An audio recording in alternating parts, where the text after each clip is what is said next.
Municipal council Banihal के सदर और नायब सदर के ओहदे के लिए आज वोटिंग हुई, जिसमें प्रिंस जहांगीर वानी ने साबिक सदर फारूक अहमद वानी को शिकस्त दी। शाहिदा खान को बिला मुकाबला नायब सदर के ओहदे के लिए मुंतखब किया गया है।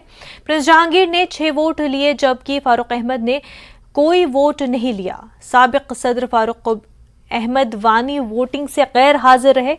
7 मेंबरान के म्युनिसिपल काउंसिल के सदर और नायब सदर के खिलाफ 5 मेंबरान ने 2021 में अदम एतमाद की तहरीक पेश की थी और सदर फारूक अहमद वानी ने उसे कोर्ट में चैलेंज किया था। बाद में जम्मू कश्मीर हाई कोर्ट ने महकमे बल्दियात को म्युनिसिपल एक्ट के मुताबिक फैसला करके इलेक्शन करवाने का हुक्म दिया था।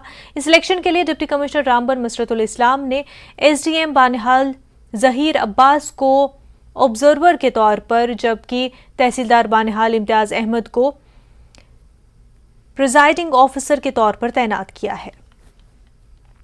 आज 16 तारीख को यहाँ पर हमने अपने प्रेसिडेंट को डिक्लेयर कर दिया यहाँ पर, जिसमें उन्होंने 6 वोट हासिल किए आउट ऑफ 7 में से।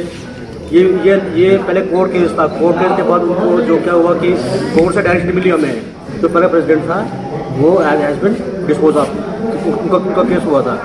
उसके बाद आज हमारे जहांगीर जी, प्रिंस जहांगीर जी इलेक्ट हुए यहाँ पर इस इलेक्शन में, तो उनको मुबारकबाद आज की।